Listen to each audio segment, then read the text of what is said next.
أعوذ بالله من الشيطان الرجيم. وما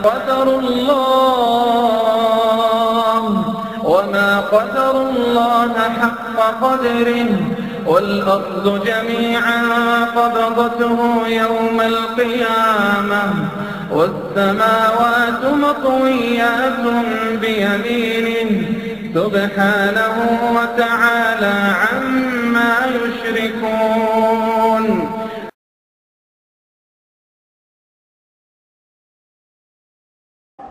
هذه الأرض التي خلقها الله وبارك فيها وقدر فيها أقواتها وقال للناس ولا تفسدوا في الأرض بعد إصلاحها، أي لا تفسدوا فيها بالمعاصي بعد إصلاح الله إياها ببيان الشريعة وبعثة الرسل. أنا أنظر إلى هذه الأرض وهي تستقبل أوائل المليار السادس على تربتها المباركة. تصوروا معي، أكثر من 5 مليارات فم تطعم من رزق الله، أكثر مما يزيد على 5 مليارات يد تبطش بقدرة الله، ما يزيد على 5 مليارات قدم تمشي بإذن الله. والذي سبحانه دفع القوافل تمشي على ظهر الأرض لا يشغله شأن عن شأن، لا تشغله أندونيسيا عن المغرب أو أهل أندونيسيا عن المغرب، فهو يرزق الجميع كما سيحاسب الجميع، لا يشغله شأن عن شأن. ولا تشتبه عليه الأصوات، ادعو بما شئت من اللغات فإنه يسمعك، ولا تشتبه عليه اللغات ولا تختلف عليه الأصوات. إن فالق الحب والنوى في الحقول والبساتين هو نفسه فالق الإصباح وناشر نوره في آفاق السماوات والأرض، وهو نفسه دافع الكواكب تلتف حول نفسها، الكواكب الهائلة الكثيرة التي تسير بسرعة هائلة، إما أنها تلتف حول نفسها أو تجري في أفلاكها من غير أجنحة ومن غير وقود تستهلكه.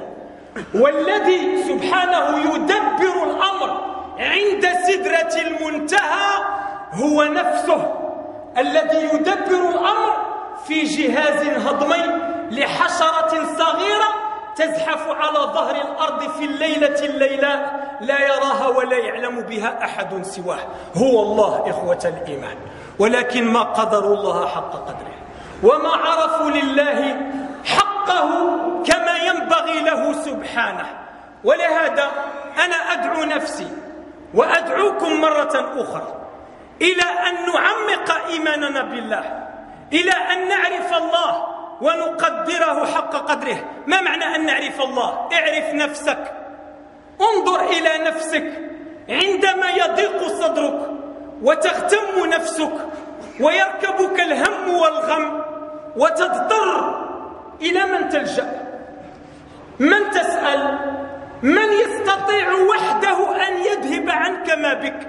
إذا ابتليت بالمرض، إذا تمالأ عليك الناس واجتمع الناس يتآمرون بك، إذا مكر بك الأعداء، ليس هناك من أحد ينجيك سوى الله، ليس من أحد يدفع عنك سوى الله. والذي مكتوب عند الله لا يمكن أن يمحوه خوفك من حادث يقع، فما يجري عليك لا بد أن يجري عليك لأنه كتب في اللوح المحفوظ، فلا خوفك يمكن أن يدفعه عنك ولا هروبك يمكن أن ينجيه منك. فما أصابك لم يكن ليخطئك وما أخطأك لم يكن ليصيبك. لكن إخوة الإيمان، هذه المعاني التي هي روح الإيمان، هذه المعاني التي تجعلك عبدا وتجعل الرب ربا، هذه المعاني التي تجعلك تتحقق بصفتك. وما هي صفاتك؟ صفاتك الفقر، صفاتك الضعف، صفاتك الذل، وليس هناك من أحد يمكنه أن يغنيك إلا الله. يا عبادي كلكم جائع إلا من أطعمته فاستطعموني أطعمكم. يا عبادي كلكم عار إلا من كسوته فاستكسوني أكسكم. فليس من أحد يمكن أن يقضي حاجتك أو يذهب همك أو أن يرزقك أو أن يرفعك أو أن يعزك إلا الله. ويل يومئذ للمكذبين. إننا ننظر إلى عظمة الله وإلى جلال الله ونشعر بالهيبة، نشعر فعلا أننا أمام الجليل.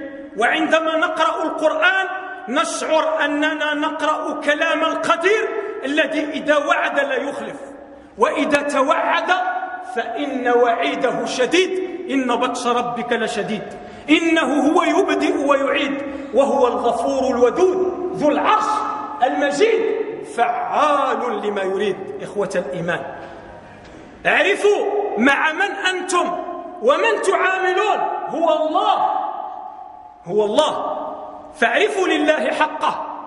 وما قدروا الله حق قدره. لماذا؟ لأنهم عظموا الناس وما عظموا الله. طلبوا لأنفسهم التعظيم مع أزواجهم ومع أبنائهم ومع أصحابهم وهم لا يعظمون الله.